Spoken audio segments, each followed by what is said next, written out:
Good morning, everyone. I'd like to call the meeting of the Committee of the Whole of the Wayne County Commission to order. Madam Clerk, roll call, please. Commissioner Anderson. Here. Commissioner Basham. Here. Commissioner Baydoun has requested an excuse. Commissioner Clark Coleman. Here. Commissioner Daub. Here. Commissioner Hattis has requested an excuse. Commissioner Killeen has requested an excuse. Wow. Commissioner Marecki. Commissioner Baker McCormick. Here. Commissioner Scott. Present. Commissioner Barga. Commissioner Webb. Here. Vice Chair Pro Tem Ware. Vice Chair Palomera. Here. Chair Bell. Here. You have a quorum present. Thank you so much. Just made it. Next item, please. Approval of the minutes from the August 7th, Support. It's been moved and supported. Are there any changes to the minutes from the August 7th meeting? Hearing none. All in favor, say aye. Aye. Any opposed? Abstentions? Ayes have it. Thank you. Next item. Next item, item C, unfinished business. There is none listed. We are moving to item D1, D4 and 5. D4. I'm sorry. D4 and 5. Item number D4 is a communication dated September 5th from the Wayne County Clerk Kathy M. Garrett requesting commission approval of the Democratic nominee to the Wayne County Board of Canvassers. Alan Wilson is nominated by the 13th Congressional District as a Democratic nominee to the Board of Canvassers. Move approval. Don't everybody jump at once. Mr. Wilson must be very popular. Okay, it's been moved and supported, and I'll let the clerk figure out which is which. Mr. Wilson is here. If you'd like to come to the table, Mr. Wilson, introduce yourself.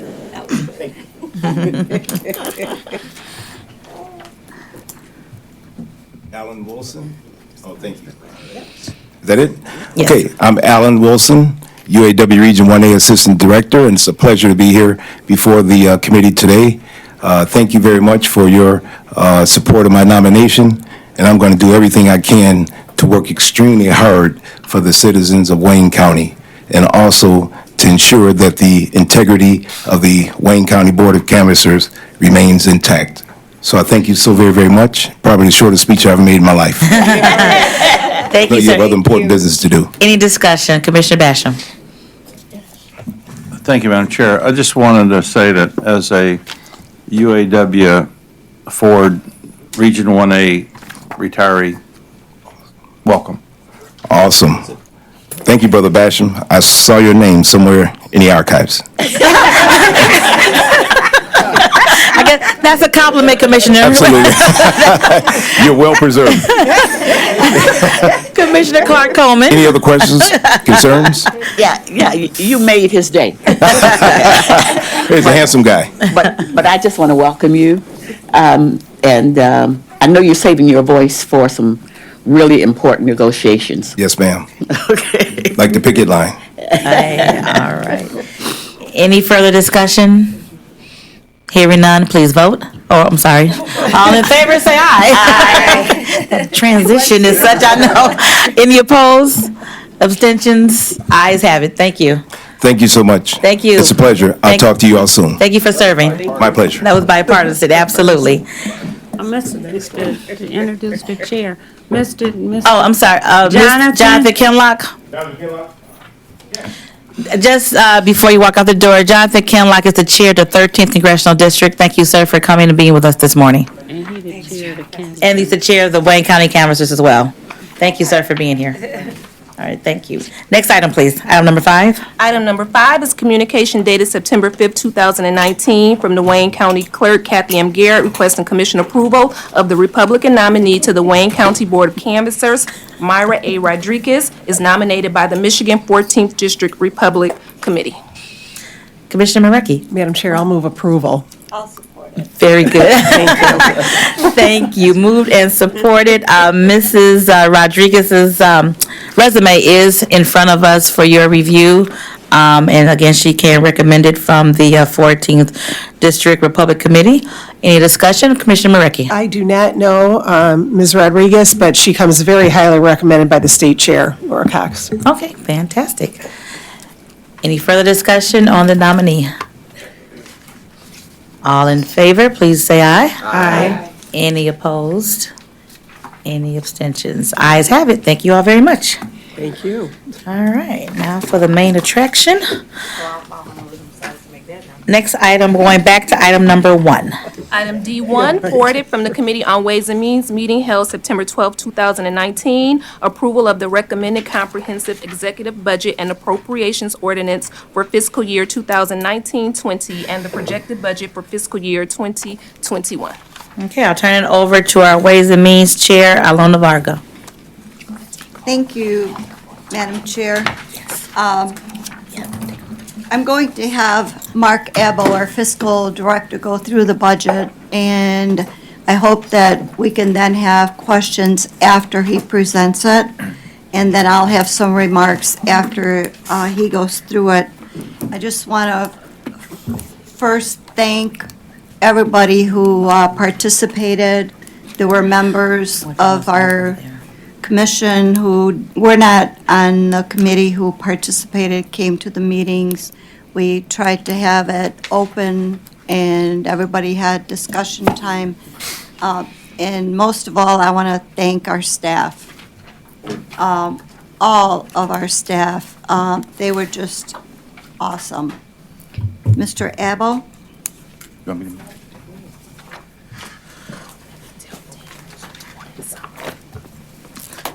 I just asked Mr. Abel to move to the table so we can have a good discussion with him right here at the table, so everybody turn around to see him.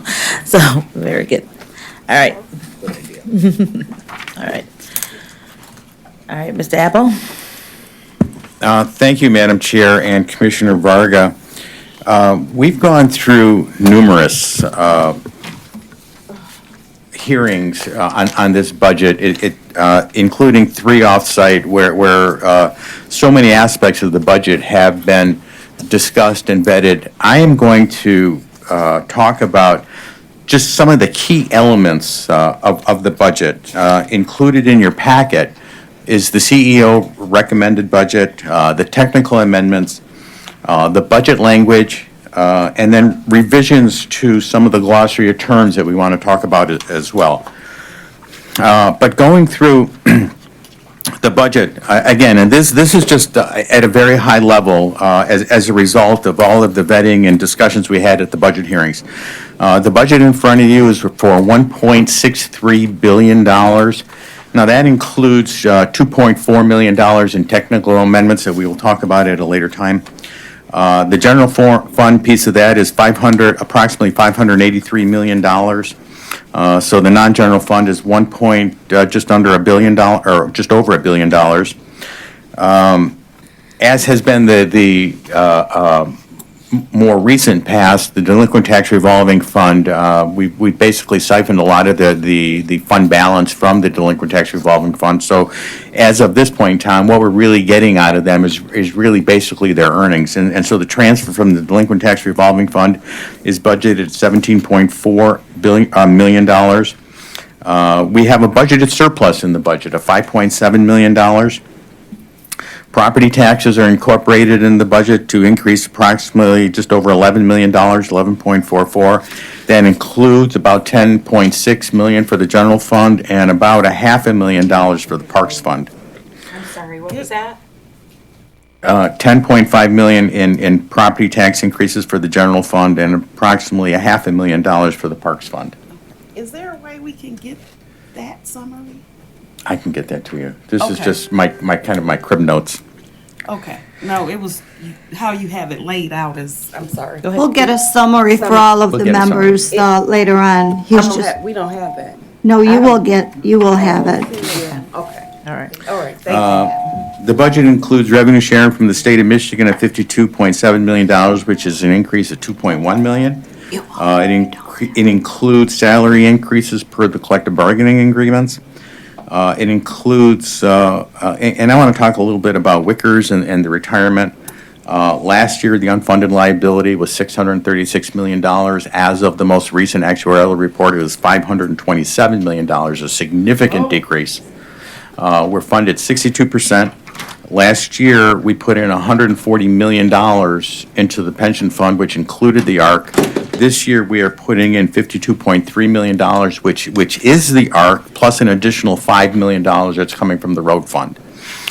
We have in the budget a one-time increase to the post-Medicare retirees, the stipend for those below the poverty level of $25,750 for a family of four, not to be greater than $500,000, and we expect that the total cost will be about $465,000. Included in this budget is funding for a countywide violent crimes task force for $1.9 million. The funding includes, in the budget, includes $14.5 million for debt service on the new criminal justice center. It includes continued funding of the ERP system of $9.4 million, which is the replacement system for J.D. Edwards and PeopleSoft. Plus, it includes another $5 million for hardware for the Department of Technology. It also includes a transfer of $5 million to our capital fund from the general fund. I'd indicated that the surplus is $5.7 million. It includes a roads initiative, which I know that commissioners with townships are very interested in. Funding of that is $3.5 million. It includes an additional full-time equivalent for veterans coming out of the general fund. It includes $1 million in narcotics.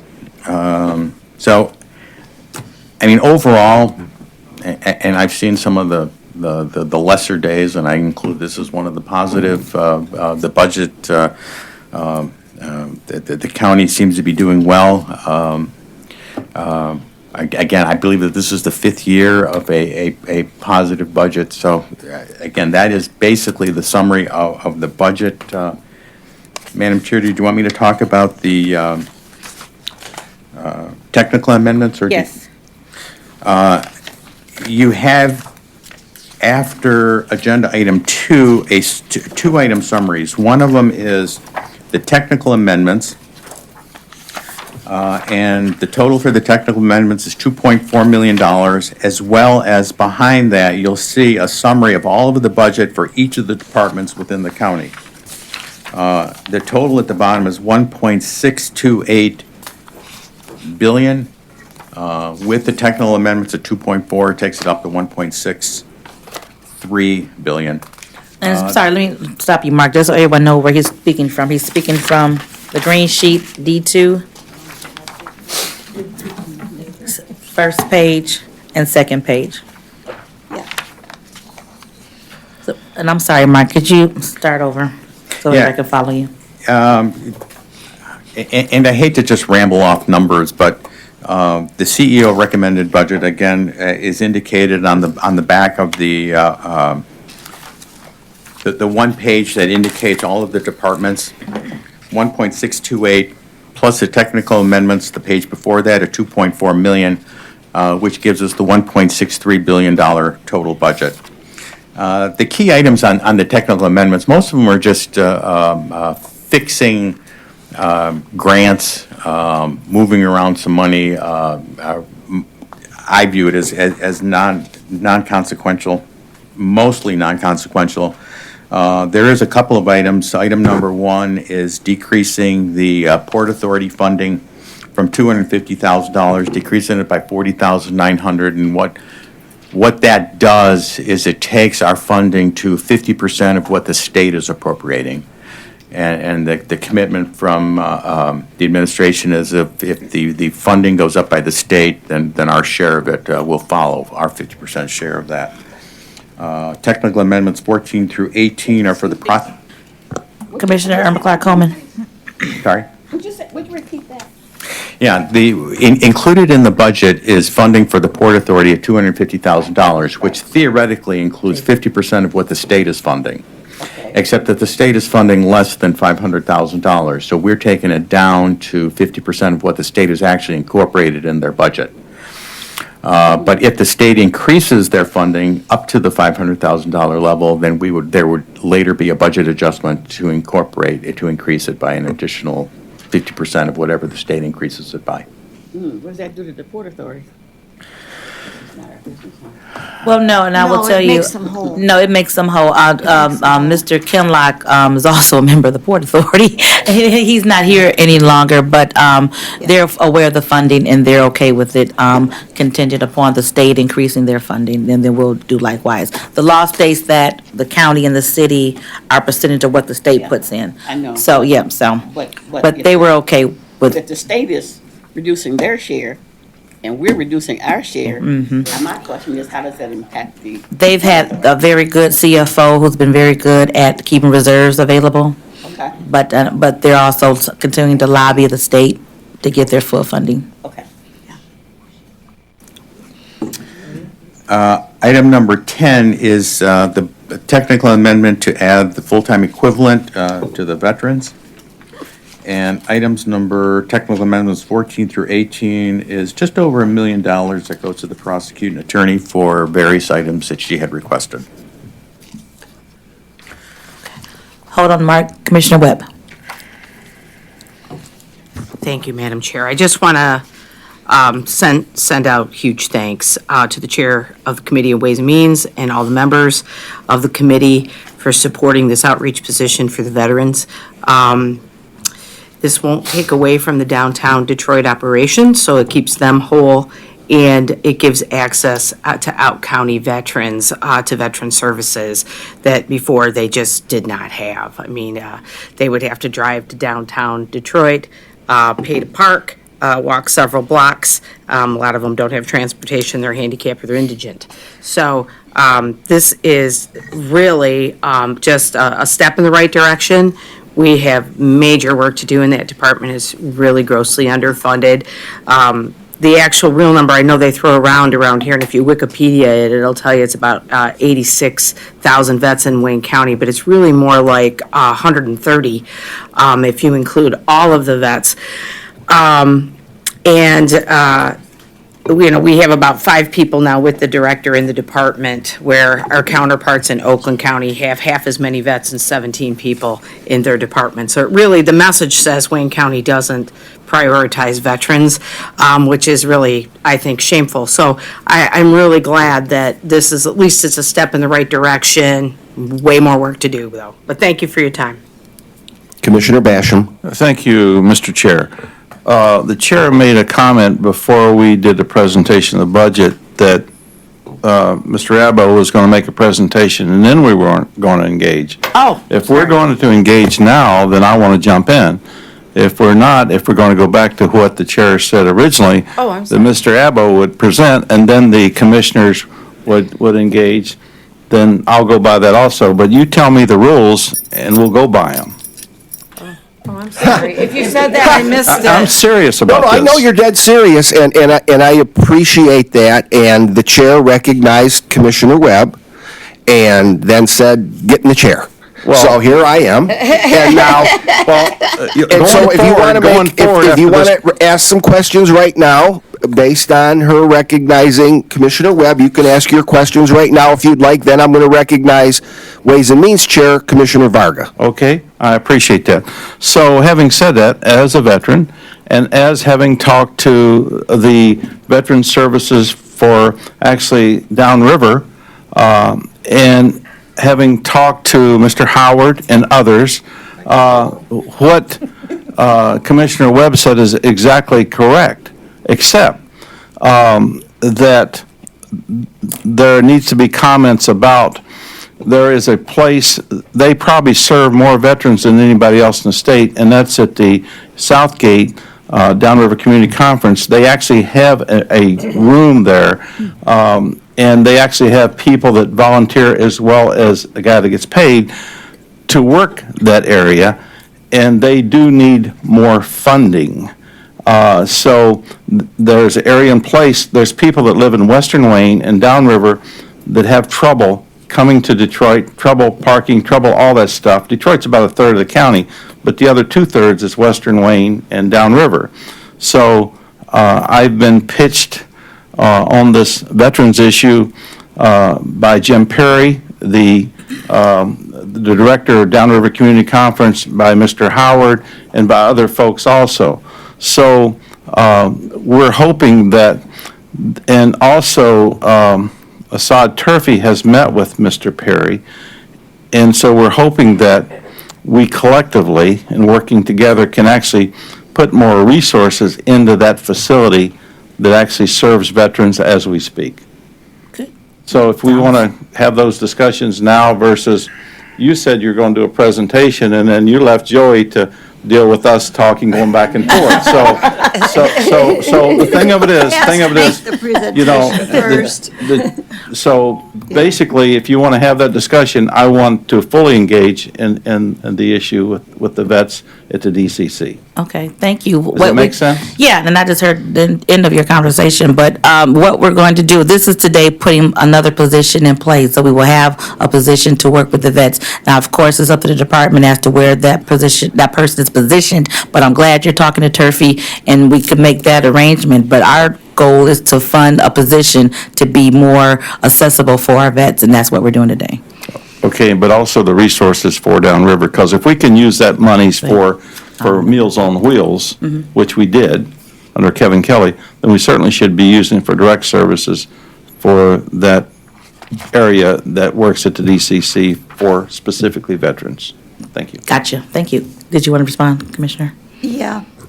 In talking with the Director of Veterans Affairs, he would like to have a person go around Wayne County, maybe have 4 different locations throughout the county, and have this person maybe here one day, there one day, whatever. But one will not be enough to do all the work, I believe.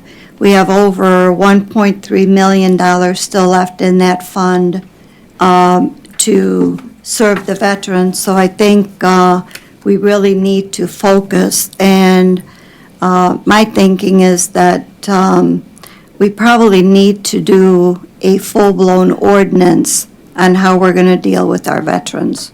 So that way we don't have to piecemeal our services, but maybe create something like other counties have.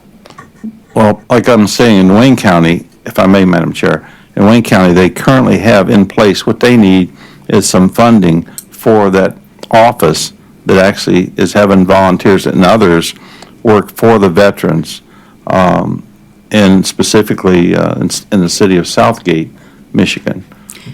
So if people aren't aware of it, they should actually go there and spend a couple hours.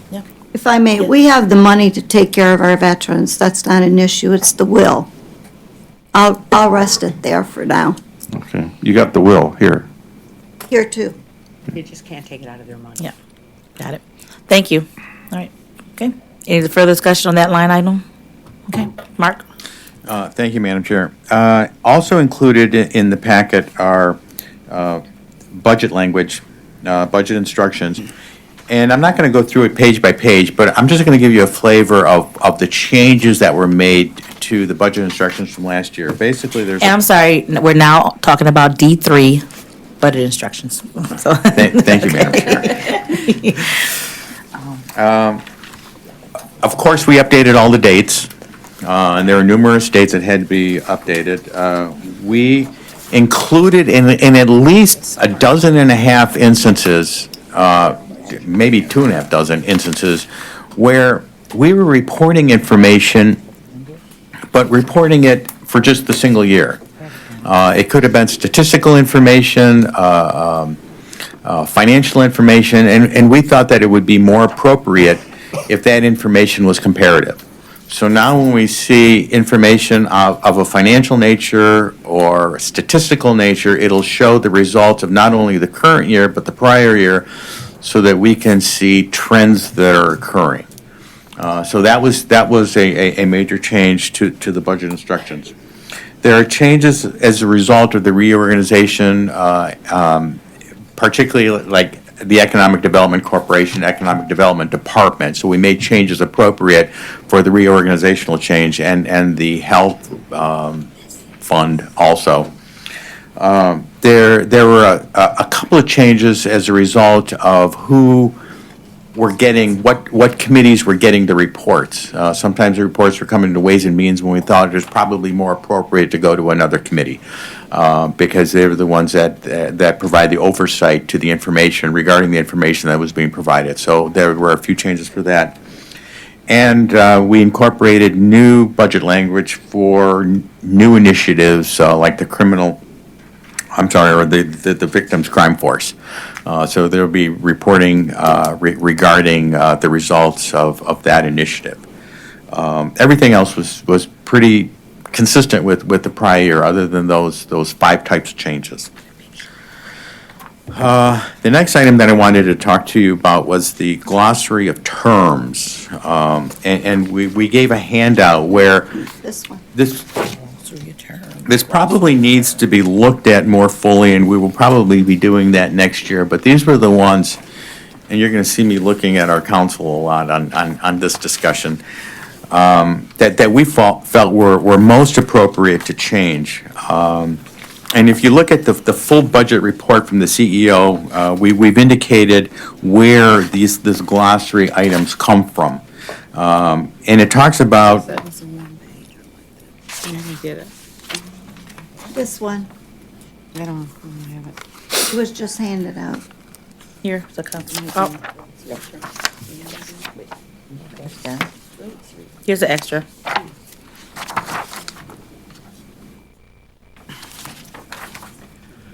Give that to Commissioner Bratton. Oh, does everybody have it? No, I don't have it. I don't think I have it. Oh, Yes. yeah, I got it. I got it. I'm good. Buried. The first one was the definition of a budget adjustment. It had said a legal procedure utilizing county staff and Wayne County Commission. There's some discussion about how they're initiated and exactly what a legal procedure is. So we just felt it more appropriate to call it a modification to the appropriation ordinance, which is what we're approving or going to be voting on today. The second one was on page 323, a component unit. Governmental accounting standards talks about this and they refer to elected officials of the primary government are financially accountable. That was kind of a weird term, and Wayne County is kind of a unique organization. In addition to the elected officials at this table, there are 5 other elected officials, and not all of them have control over the component units. And I'm speaking specifically of the land bank and the EDC. So whether there's financial accountability there, and what that really means, I don't know. So it was felt that it was more appropriate to say a separate legal organization that is required to be reported in the county's financial statements would be a more appropriate definition of what should go there under the glossary of terms. The next 2 items, what represents a line item and what a line item budgets are, is really just fixing a change that we made to how we budget from a couple years ago. We no longer have a line item budget of 4,500 lines. We changed it to major category, and there are approximately 1,500 major categories. So the change we felt was appropriate from classifying expenditure by item. We call it a major category or function now. And then under a line item budget, we don't talk about particular expenditures such as salary, supply, services. We talk about the major categories, which are personnel, fringe benefits, etc. So we felt that those changes were appropriate given the change that we made several years ago regarding about how we budget. And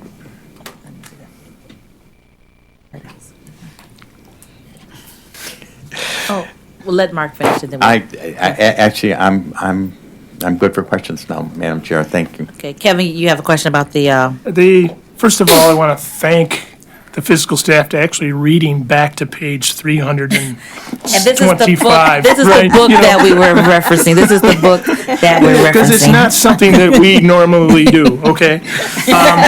But I need to take this back to court counsel to see if these changes, if the CEO's office or the administration has any issues with these changes.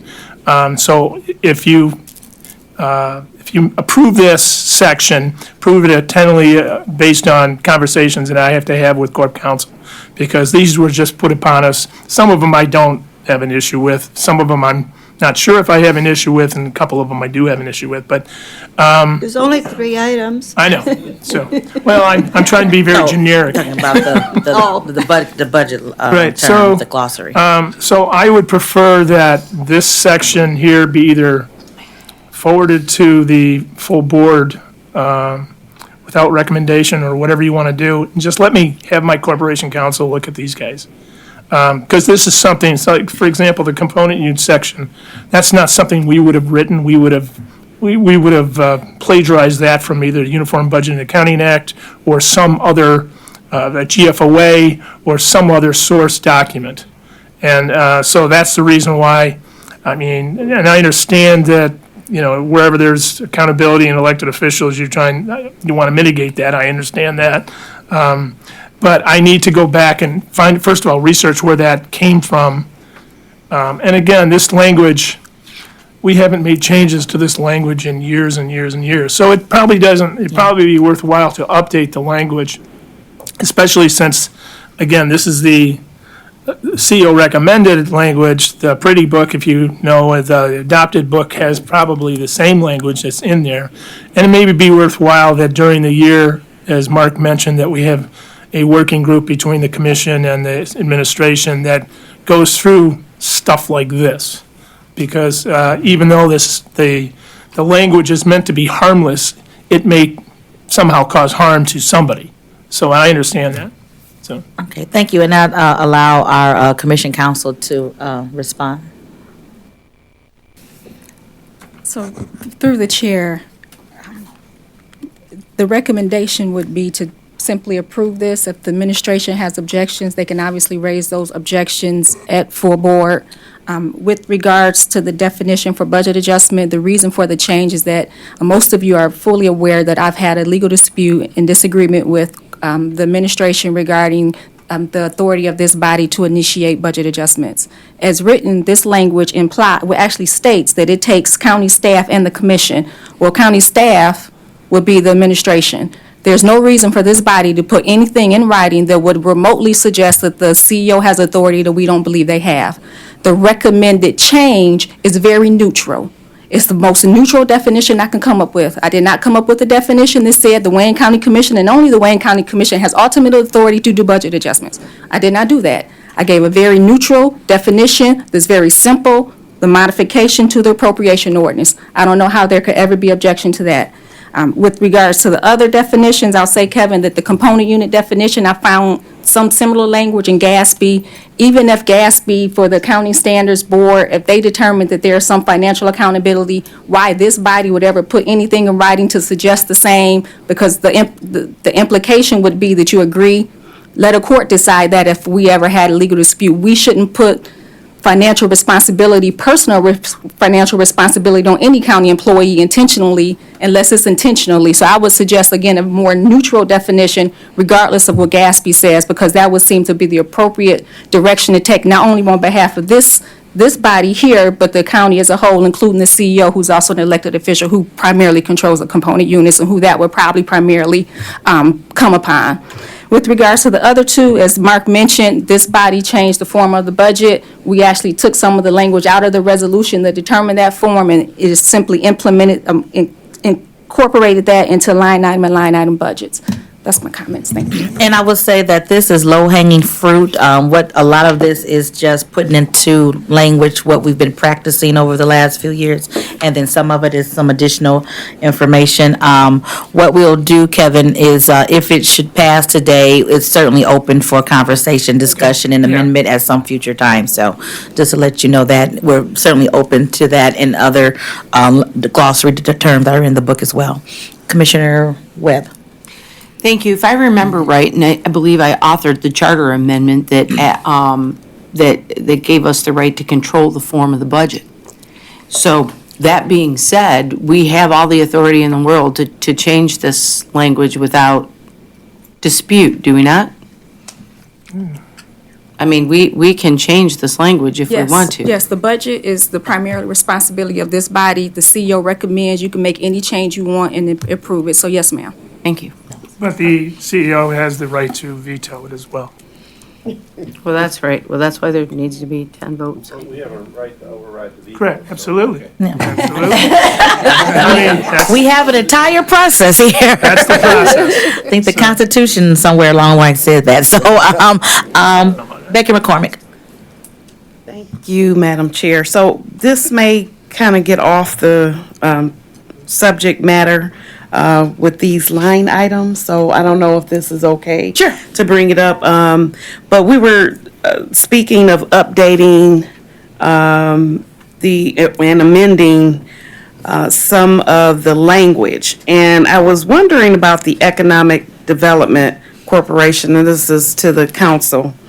If we can look at amending this to also include a commissioner on the board of the EDC, because we don't, my understanding, have any representation or any say in what goes on there. So just wondering about that process, if that's possible. So through, Go, explain the process and then. So through the 'cause chair, so that's there not- is a separate statute that addresses the appointments, the Economic Development Corporations and appointments to that board. That statute says that the CEO recommends and then this body approves. Making any type of suggestion in the ordinance wouldn't be appropriate. The CEO statutorily has the right to recommend. If this body wants an appointee on that board, a specific individual, that's a conversation to have with the CEO. If the CEO doesn't do that, you can simply reject every appointment he sends until he does. But again, that's the discussion you have to have with the CEO. That's not something that would be appropriate for this particular budget ordinance. Thank you. Commissioner Scott. Thank you, Madam Chair. I guess I brought that up because the former commission, there was 27 of us back then, and you were a member of the Board of Commissioners. A member of the Board of Commissioners was, did have an appointee on there. It wasn't anyone from Detroit, but it was someone from the out county, which included Highland Park and Hamtramck, and I was that person that sat on there. And that's why I brought it up. Thank you. Thank you, Commissioner. Commissioner Dobb? Thank you, Madam Chair. I have a question regarding the, in the budget language instructions, all of the status reports that are listed. Some of the notes in here say that some of these reports haven't been submitted to the commission in a few years. And I know that, these reports go to some of the committees, but is there a way for like maybe myself as a commissioner to just access these reports anytime that I'm curious as to maybe what the Economic Development Department is, what projects they're, I'm just reading one at random. But can I go into SideQuest TCM and just pull up a report and see these You can request that obviously from the department. I don't know who has access to SideQuest. We don't have, but we can certainly ask, any of us at any time to any department can request a report. This is just a formal recommendation on how we do it to the committees. But if you were interested in, on page 10, Economic Development Report, you would just call and say, I want to know blah, blah, blah. That's open to any commissioner as an elected official. Do I have that I right. request that through the department or through our? Usually we go through staff PM? to the department. Yeah, that's not a problem. Commissioner Webb? Thank you. The committee chairs get the reports that are due to their committee per the budget instructions. But, you raise a really good point, because we don't all sit on all the committees. Right. And it would be really good for all of us to get the reports, just as a matter of communication, and to enlighten all of us on what's going on in each committee, because we don't all sit on committees. So my request would be to staff, because you probably get them before we get them. If when you get those reports that are due in the budget, per the budget instruction to each committee, that they be distributed to all commissioners regardless of their committee membership? If there are reports that are officially submitted through the TCM system and they go to individual committees, the committees then forward those items to full board and they appear in your full board packages. Yeah, I know. Okay. They're buried in there somewhere. Yeah, right, You and can that- fish them out. To that point, it's just, it would be nice if we had a system where we can log in and pull up a report, like, let's say, if someone asks about something, or we're wondering about something on a certain subject, and we want to look up some data, rather than sifting through 400 pages of a PDF file to look up something, and we can't put anything into a spreadsheet and work with data, and it's just a little difficult to work with. And again, so. you can request that information at any time from any department. All right. And if you have a problem getting that, please let me know. But that's something that's available to all of us at any time. Okay, thank you. Hey, Kevin. First of all, we never did introduce ourselves. To my right is Kelly Rao. She is the new budget director for Wayne County. The new Kevin. The new Kevin. Kelly. Yes. I am. She's I friendly, am acting though. CFO until they find a replacement for me. As some of you may or may know, the worst secret in the county is that I've been trying to retire, and it's just not working out. So. Won't let you go. We won't let you go. Yeah, so, but in regards to the reports, the reports should probably come through whatever committee the department is responding to. They have 15 individual requests for information to the department, may or may not be the best use of resources. Once we send a report to the commission chair, or to the commission chair, or to the committee chair, we go on the assumption that those reports are going to be dispersed to the rest of the 15. And they're probably, and I think Commissioner Dobb is correct, this is outside our wheelhouse on the administration side. It probably would be a good place to maybe have a conversation with Carlos to see if there could be a data warehouse portal or somewhere somewhere. that you guys could, fund. You had to throw that part in there. I don't know You why. had to throw fun. But no, that's, I mean, Burying and and I think that's a good idea to work on that, but yeah, we're not gonna fund it, though, the administration will. Thank you, though, Kevin. Commissioner Anderson. I would just like to add my 2 cents that I think it would be good for us to have the access to that information, rather than have to request it of someone and then wait for that to come back and cause them extra work. If those reports, if Carlos could give us at least an idea of what we would be able to do to make that possible, and have it exist somewhere on the system that we have access to, and just pull it up if we want to see it. If we don't want to see it, we continue to get them in the reports, or wait till that report comes in the full packet. But I think a lot of times we're having to, we have to make the request, and it would be nice to, if someone's at home at 11 o'clock at night and they can't go to sleep and they want to see one of those reports, they could pull it up. But I'm being facetious with the comment, but I think the fact is that we don't always think of it at the time we're here. And so if it's a weekend, you got a spare 4 hours or whatever, and you want to dig into something deeper, then you can do that if you have access to it. That's all. And I was just informed by Tim Johnson that our new SharePoint software will allow this to happen. So, thank you, thank you. Okay, Commissioner Varga. Thank you. In the budget, we will also have the expansion of the CLEAN program. We did not need any additional funds. They will be coming out of fines and fees for environmental.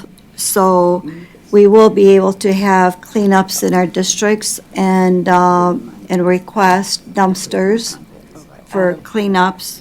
So you'll be hearing more about that as we go along. And also, we are going to have some sort of additional layer of environmental, Martha will want to hear this. We'll have an environmental reporting system in place for residents, in addition to the state and the feds, we're going to have somebody from environmental here at the county to kind of flag some of those calls and work with the feds and the state officials. So hoping that this will allow residents to have an additional place to go for complaints. And hopefully we'll hear them and they will feel, after hours, where they will feel that somebody cares. If there's like a marathon event or something and they call, hopefully we would be able to respond maybe quicker than somebody farther away. Okay.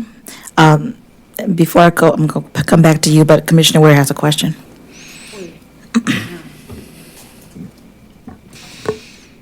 For that particular division, is that a division or a department? Division. Division. And it's still just the one gentleman working there? Pat's going to be able to handle it, he said. Because he's going to work with us through our districts? Because sometimes he appeared to be overwhelmed. I should have came to the meeting to get him another staff. Okay. If he needs it, the executive is committed to offering the service, and if it deems to be, then they will bring in other people. Thank you. That was a commitment from the executive on that one. Commissioner Varga. Thank you.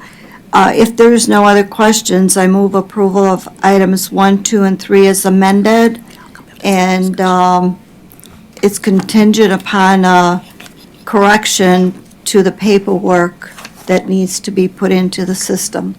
Support. Thank you. Discussion, Commissioner Anderson?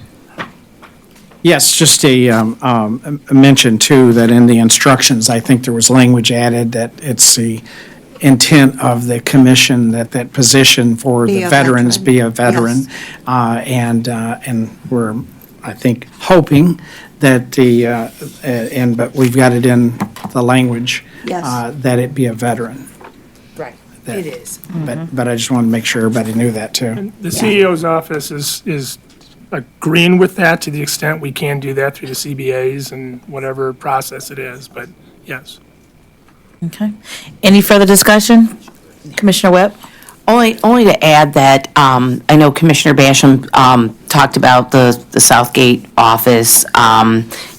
We've also looked at a Western Wayne location. Westland is where the, in Glenn's district, actually, actually it's in Al's district, the place that you were looking for, right? Update to that point, I had a discussion with the mayor, and he is actually willing to make space available in City Hall. Perfect. So it'll actually be probably more centrally located for Western Wayne, and he'll, in the new City Hall, there'll be a place designated for them, so he. And it's he's willing to do accessible. it. Yes. Ford Road, Oh, it's yeah. accessible with, is it Ford or Warren? It's Warren Road. Warren Road, And but bus routes. It's all on the same level. Anyone in a wheelchair doesn't have a problem. Door opening mechanisms are there. Great. And, okay. Good job. I just wanted to throw that out, that we were working on a Western Wayne location. And I'm sure if Commissioner Colleen was here, he'd be saying, but what about the east side? And we can work on that as well for the eastern part of the county as well. Further discussion on the budget, items 1, 2, and 3. Further discussion on the budget. Let me just say, I want to thank Commissioner Varga, the chair of the committee, Mark Abbo, Terrence, and Mary. They're a fabulous team. Just having 3 people on our fiscal staff, they do an amazing job every year with our budget. So I just want to thank them for their hard work and dedication. Mark, thank you. We allowed you to speak this year, so that's great. So it was great to hear your comments and to make sure that we're fully utilizing you as our fiscal advisor. the committee, thank you all. You've had meetings throughout the county, so we thank you all for those meetings that were hosted off-site. I think they were well-attended. It's always great to bring what we do out to the community. So I think it was a great budget year. Thank you, Kevin and Kelly, for your hard work as well, making sure that you were at all the meetings, all the departments were there, and everyone did their part to make sure that we had a budget that as much as possible agrees with our values as a county and how we want to proceed as a county. I think I have one hand, Mr. Abbo. Thank you, Madam Chair. If I could indulge for just a second, I also want to mimic your comments about Terrence and Mary. They just, all the heavy lifting is done by them. And I want to thank Kevin and Kelly as well. But kudos also to the rest of the commission staff, because we couldn't do what we do without the support of Pam and her team and Marcy and her team, and specifically Felicia and her team. Because whenever we had any question about anything, they've always been there for us. And I've got to acknowledge that we just have great teamwork within that group. The entire staff just seems to melt together very, very well. Thank you. I like to say our commission staff is small but very mighty. So we thank you all for your continued dedication to us, especially over the summer, because that's when all this heavy budget lifting is done. And unfortunately, that takes your summer, August plans away. But we appreciate it so much to make sure that we have a budget available by October 1st. Commissioner Varga. Just real quick, the prize goes to Commissioner Baker McCormick for having the largest crowd of anyone in Detroit during the hearings. Yes, so we had a very wonderful participation from the community. Yes, we did. Thank you. She worked very hard on that. To make sure people came. Thank you. That's very important, that people come out to our meetings to see what we do. And it was very well attended. They asked questions afterwards. Yep. They were very engaged. So thank you, Commissioner McCormick. Thank you for Commissioner Webb. allowing me to have it. Yes, ma'am. Yes. Thank you. Thank you, Madam Chair. I just got one quick point about, I love the idea that we do that we take them to the different communities. I just would request that arrangements be made to have them videotaped in the future so that we have them on record.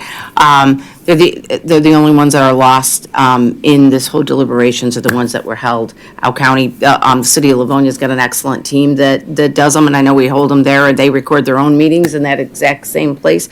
And if you do them in a chamber, in a city hall, most of those city halls will have their own resources to record them if we need them, and if not, it doesn't take much, really, to record them. I can take my cell phone and record a whole city council meeting if need be. I'll even volunteer to do it if we can't get anybody else. Thank you. Thank you, Commissioner. We'll take you up on that. All right. I'll videotape it. Thank you. I'll probably pay Thank you. someone to do it, but. Any further discussion on the budget items, D1, 2, and 3? Any further discussion?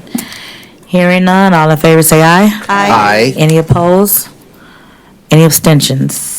Ayes have it, all right. Time First for time, everything. yay, unanimous, thank you all. Thank you. Okay, thank you so much. Next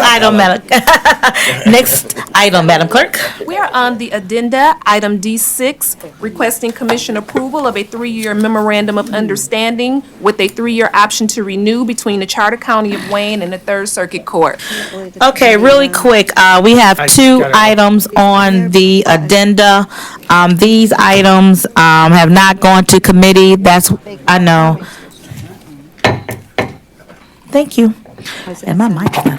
These two items on the addenda are new business items that did not go to committee because they just came in, Yeah, we just rolled the budget. but they are time sensitive. One is a memorandum of understanding with Third Circuit Court, and the other is the Corrections Comprehensive Plan and Services for fiscal year 2019 with the accident approval request. So I wanted to make sure that I was transparent in these items because they'll be in a new business on the agenda. However, they did not go to committee because of time constraints. So first item is the Third Circuit Court MOU. Drew, are you going to speak to that? Or is whoever's going to speak to that MOU, please I got come to the table.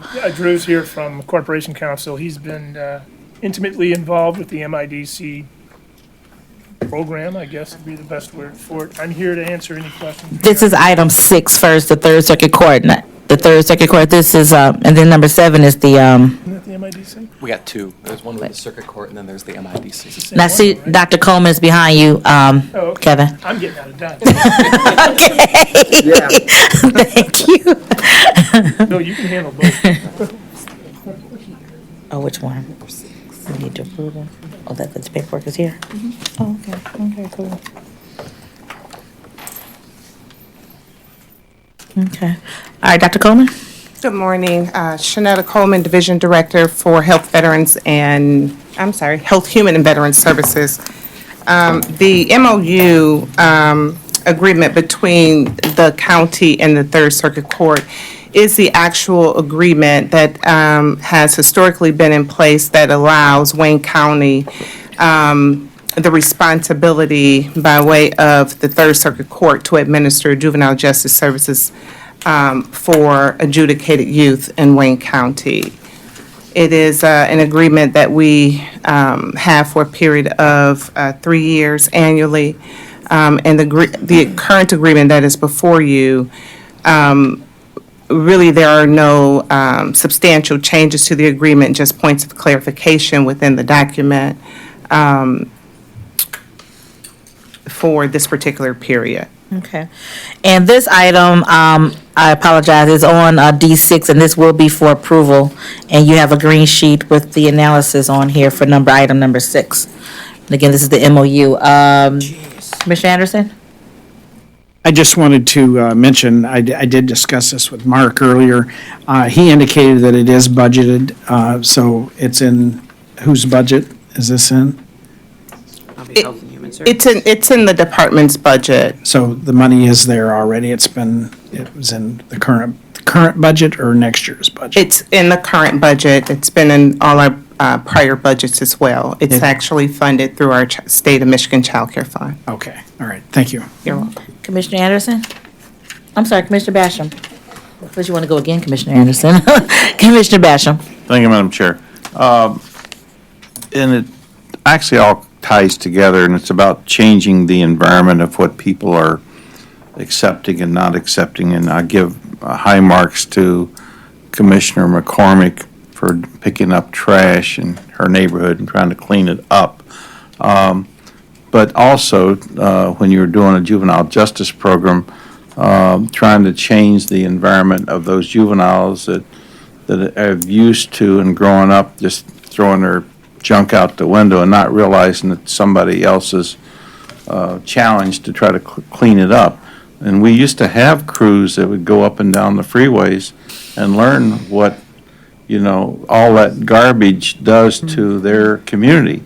And so I would hope that the courts would work with commissioners like McCormick and myself and others that are interested in actually trying to change the environment of people where trash is not acceptable anymore, throwing it out your windows or just throwing it on the street or if you're walking or whatever. Is there any movement toward working and cleaning up neighborhoods for those folks that are trying to change their lives and move forward to a better position in life? Well, the programs, Commissioner Basham, that are operated under this agreement, there's a number of service providers that we work with.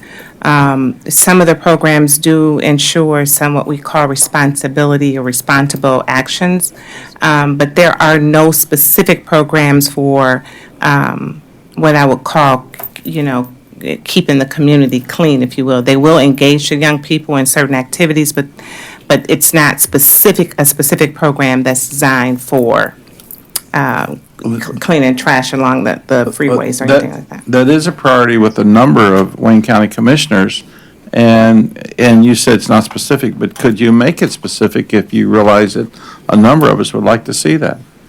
We That can- actually vote on that. Sure, we can definitely speak to our service providers about, service delivery options that they. And if they want commissioners to come join and have the conversation, I would certainly be willing, and so would several other commissioners. Sure. So Thank you. that's my comments. Thank you. To that point, We had the alternative workforce. Yeah. We had the alternative workforce for years. that would go out, they would take them out to clean up the freeways and instead of going to jail. Right. Which it was a great program that folks were able to serve their time doing community service work. And I don't know why we no longer had that program. I thought it was a fantastic program because it cleaned the community up and it allowed folks to still, people who would have been serving time, it allowed them to serve their time doing community service work. Now, that was handled through public services. And I don't know why we no longer have that program. If I could answer the best that I can through the chair, the adult alternative workforce was for adults. This particular MOU is specific to juveniles, and I think that there's some liability with having it probably juveniles is. working along freeways. So that was the adult side of corrections. Okay. If I may, Madam Chair, there's some also benefit. It might be a liability. I'm sorry. It might be a liability, but there's also some benefit to educating. Once you're an adult, you're pretty much set in your ways. If you're a juvenile, you're forming what you want. So I think a flexible 15, 16, or 17-year-old would be apt to doing the same thing a 35 or 40-year-old would do. And you give them a vest, you have supervision, you have a county truck behind them, with flashing lights on, and they're picking up garbage along the freeways. They're creating a positive service. So, yeah, there might be liabilities, but there's also a benefit. And so I try to always question, my psych teacher ruined me. So, but anyway, there is a benefit to that. I totally agree with you. Thank you. She agrees with me. Thank you. Thank you. Commissioner Marecki. Thank you. I'm not sure who can answer this, but in our packet, it talks about HHVS is authorized to provide the services, also known as the Social Welfare Act, this act. The services are paid through the annual child care fund plan and budget, which is subject to the approval of the Michigan Department of Health and Human Services. Then later on in our packet, it mentions that in 2013, MDHHS declined to be a signatory to the proposed MOU due to controls it perceived the county was lacking, and it has not been a signatory since. Totally perplexed, so I guess you're not the one. Yeah. Okay, that the state doesn't sign off on this anymore in Michigan, because in 2013, they were having problems with the county? Let me say through the chair remember that, and I wasn't here in 2013, but I do recall that historically there had been a three-party agreement, and that did include the state of Michigan, the Third Circuit Court, and the Charter County of Wayne. In terms of why the state no longer is a part of that third-party agreement, I wasn't here, so I don't have that firsthand knowledge on that. But the state of Michigan is very much involved in coordination of services for all juveniles in Wayne County. So they are participants. They're just not one of the signatories on the agreement. And that hasn't affected the county at all? No. Okay. All right, thank you. Speakers, thank you, Commissioner, is Baker McCormick and then Commissioner Webb. Thank you, Madam Chair. So the cleanup efforts that Commissioner Basham was referring to, I just wanted to mention that it does not have to be on the freeway. It could be anywhere in Northwest Detroit. I mean, we have trash. Or the east side, or anywhere. Anywhere. It doesn't just have to be on the freeway. So I hope you will look into how we might be able to get that type of service. And I think it will do our young people good to understand that they have to love where they live. Also, prevention. Is there any, most of what I see and hear from the service providers is more of after the fact, after they have gotten caught up in the system. Do we have any prevention or any maybe mentoring programs or anything that would help them before they get caught up? You Do absolutely. that PASS program. Prevention.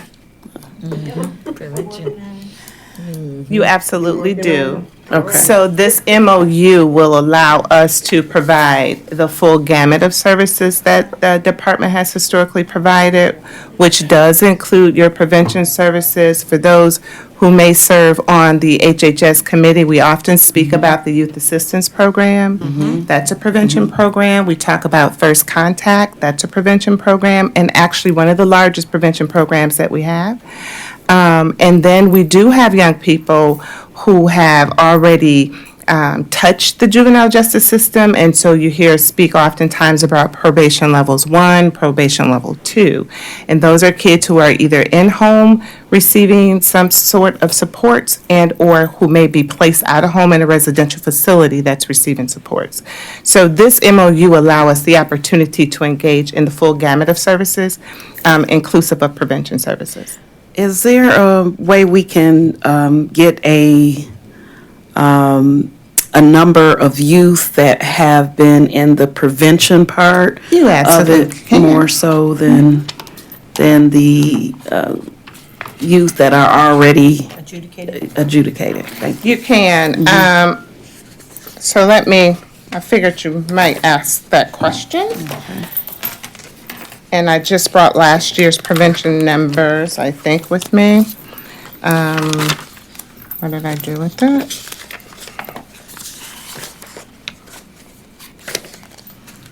I'm sorry, I multitask a lot, so I have a lot of stuff here.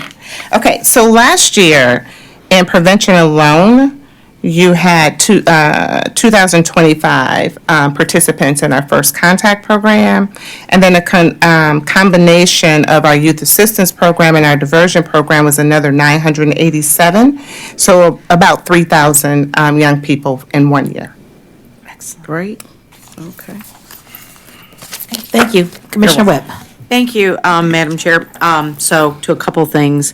I was the chair of the Youth Services Committee, I believe, when that was going on with this state. The state audited the child care fund and Wayne County's use of the child care fund and stepped out of the agreement. We had a Corp Council opinion at the time that said it's perfectly fine for us to continue the MOU with our own Third Circuit, and we did not need them to administer.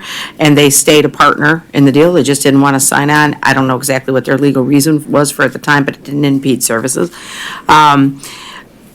I know that there were several different programs that have gone on to dramatically reduce the population in the CMOs that were prevention, that were very successful, and I gotta give kudos to the doctor for helping make that happen. Also, the prosecutor had a huge hand in that too, because she ran the Right Track program, I believe. Yes. And at one time, we had hundreds and hundreds of kids in the care management organizations, and now, are we less than 100?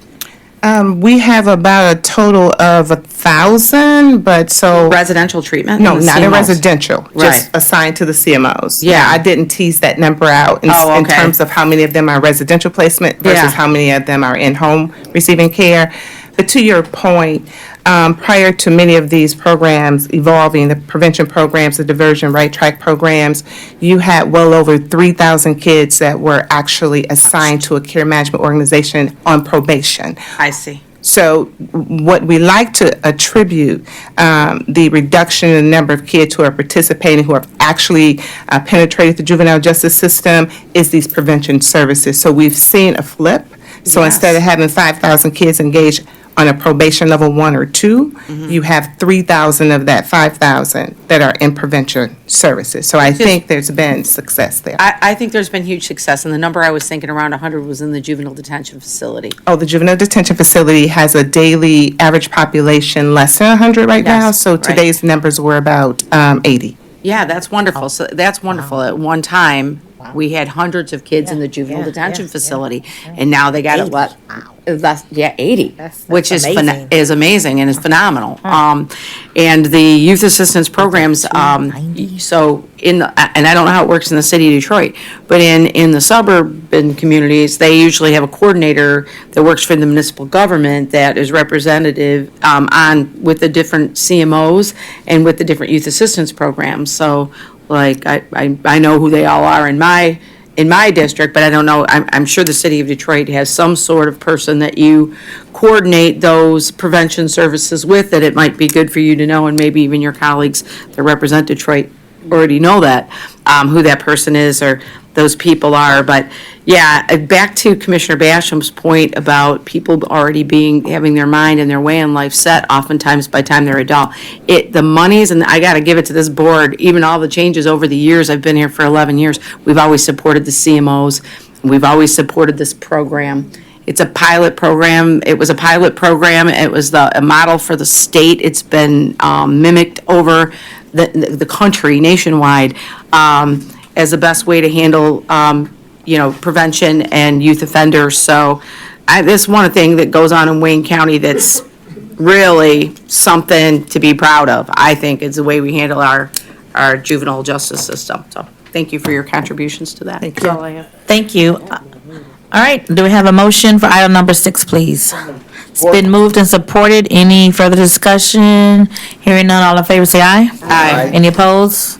Abstentions? Ayes have it. Thank you so much. And really quickly, item number 7.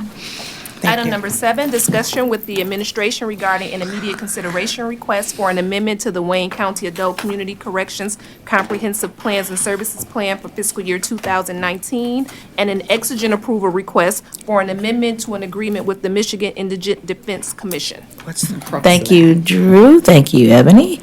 Just real quick, what are the amendments that you're proposing for those items? These are for discussion. Would you like to go first? Good morning. Through the chair, Ebony McCann, Administrator for Adult Community Corrections under the Health, Human and Veteran Services Division. These are two separate matters. So I am speaking to our request for immediate consideration, regarding the amendment to our fiscal year 2019 Plans and Services Act. We received an additional $107,000 from the Michigan Department of Corrections Office of Community Corrections. It's 100% grant funded. The funds must be utilized for services performed during this fiscal year, and so that's why we are requesting immediate consideration. Yeah, that's good news. This is, thank you for moving and supporting, but this is for discussion, so thank you. And I just wanted the committee to know what they requested and what I'll be doing. So, thank you. Drew, next part. Good morning, Madam Chair, Commissioners. I'm sorry, hold on, Drew. There's two different parts. She did the adult part about the immediate consideration for the $107,000 from the state, and Mr. Drew was going to talk about the exigent for the Michigan Indigent Defense Commission and what they're requesting. Will we be able to find out what their plans are for that additional funding? Yes, ma'am. Yes, they just sent it at 10 minutes to 5 yesterday, so that's why we're discussing it today, and then our staff will have an opportunity to do the analysis, and I'll share the analysis with everyone once we get it. If you'd like, I am prepared to speak as to how the $107,000 will be dispersed. Would you like to hear that, Commissioner? I sure would. Okay, So, Ebony? Thank you.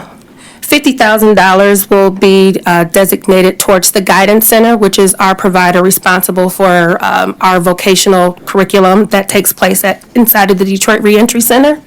$17,000 will be directed towards our apprehension services, which allows the Wayne County Sheriff's Office to go out and apprehend offenders that abscond from residential treatment facilities and those individuals that are not in compliance with the rules and requirements of our specialty courts. The remaining $40,000 will be utilized to accommodate the PAGE curriculum. Those individuals participate in a 30-day cognitive behavioral treatment while housed inside the jail. We each year have projections incorporated in our application. We projected fewer participants.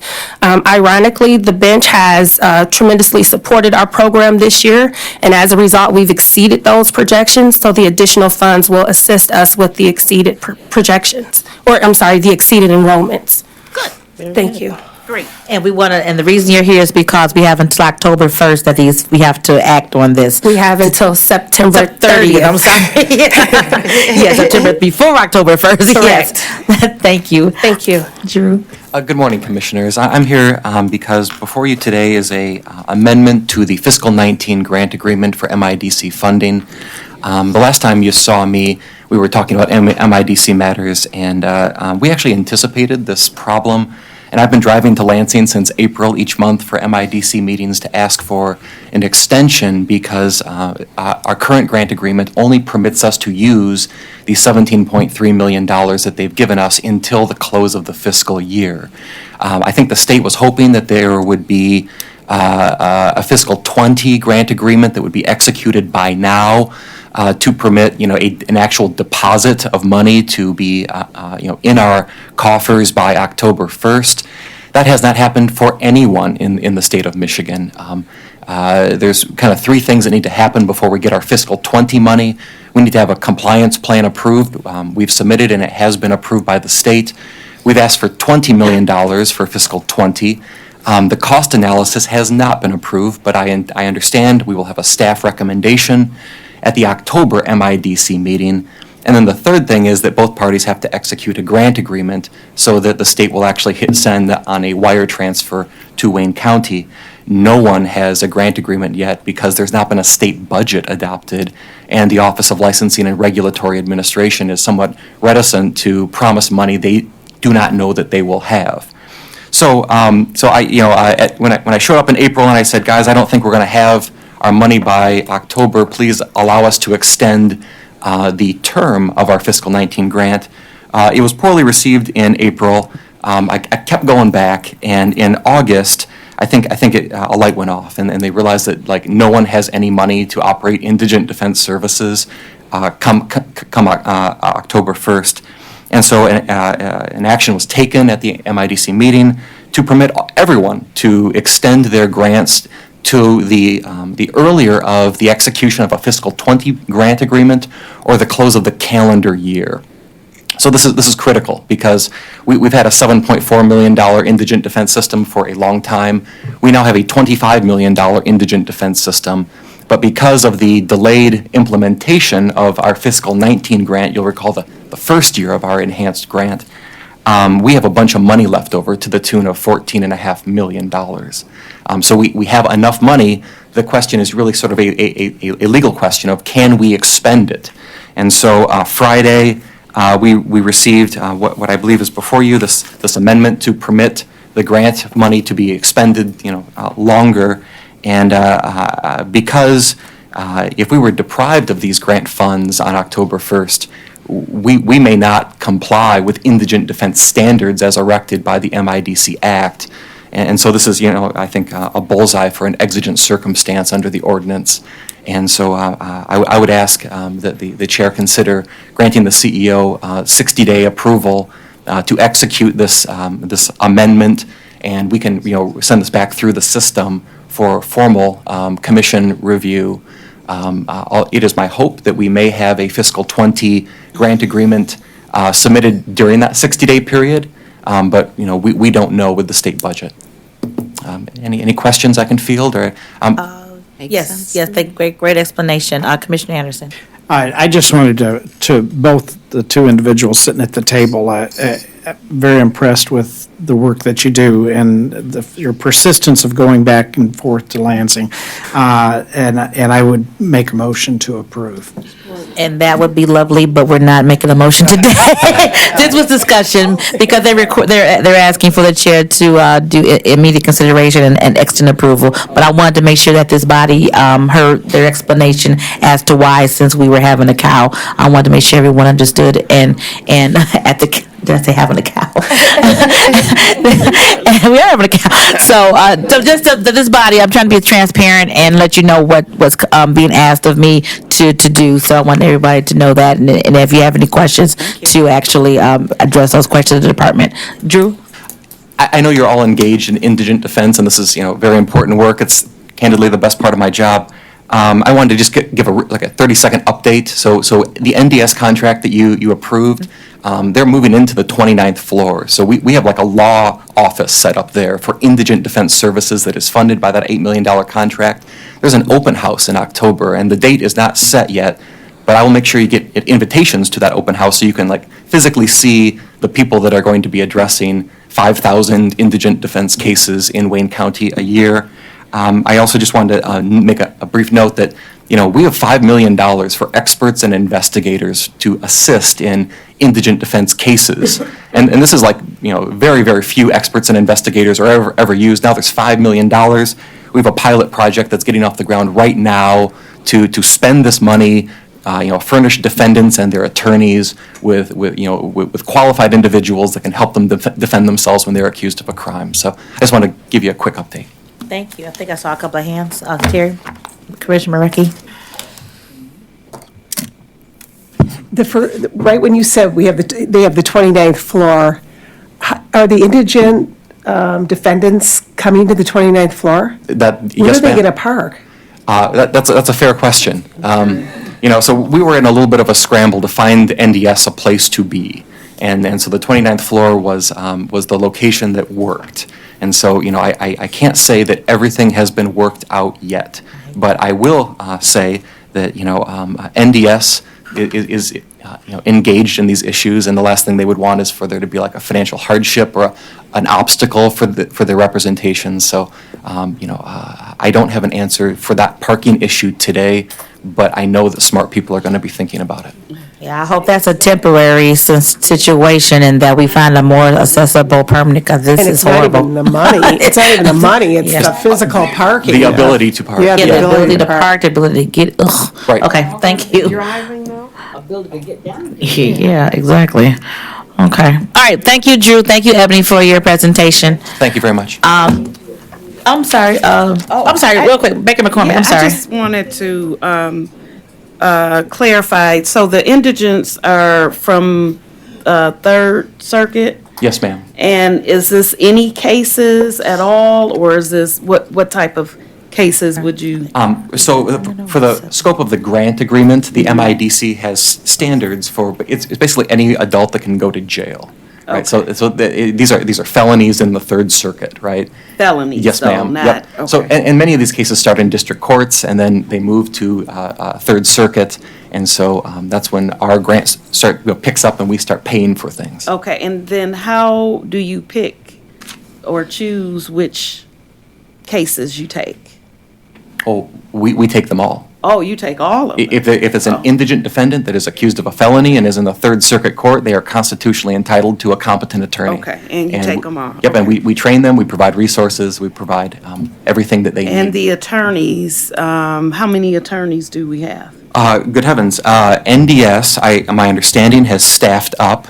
There are so many SDO attorneys that are working for NDS, and they are being trained this month. So that is going on now. So approximately? I would call it 32 in NDS. Okay. I believe that's right.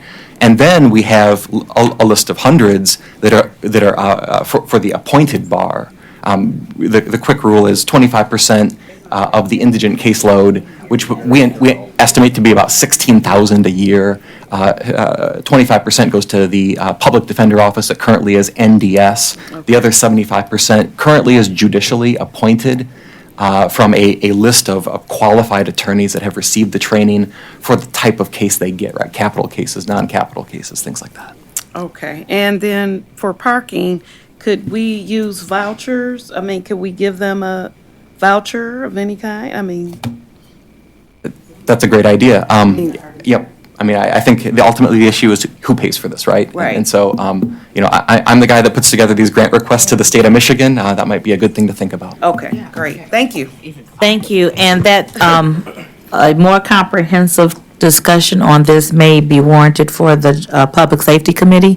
So as to where we are, since we've approved this new form of indigent defense, so I'm sure Commissioner Clark Coleman will have that on the agenda in the upcoming meeting to see exactly where we are, and we can discuss further the 29th floor situation and what they're going to do going forward after that. Thank you for your time. Thank you, My Commissioner. parting comment is that the state has asked for this to be executed by the 25th. Legally, it needs to be executed by the close of the fiscal year. Thank you. All right, thank you so much. Next item, please. Moving back to the agenda, item number E, such other matters as may be properly submitted. One other matter, I have one purple, because this is the only piece of purple I have in my wardrobe. To support the Detroit Youth Choir, who is in the finals on America's Got Talent. So, and you will see that the Spirit of Detroit has on a purple shirt as well. So let's watch and vote tonight. On my way down here. Watch and vote for this evening for the wonderful children of the Detroit Youth Choir as they perform, and hopefully they'll win that $1 million. Next item. Public comments. Probably Commissioner Wares. Thank you, Commissioner. I know. Public comments, is there anyone here from the public who would like to address the Wayne County Commission? Is there anyone here from the public who would like to address the Wayne County Commission? Any public comments? Okay, thank you. Next item. Adjournment. So moved. All right, thank you all so much. Yes, ma'am. Everybody needs to vote. Yes. You can vote 10 times. You can vote 10 times. 10 times per, everybody have 3 phones or 10. And you got up until 7 a.m. tomorrow morning. So this is the one I told you. Okay. When you go on. Yeah. This is it. That's the letter. It's for CyberWorks. It's a IT. It's a modification. It's like American Idol. Oh, my goodness. This is about the county. Finally finishing my newsletter. This This is all the data I needed. I noticed that I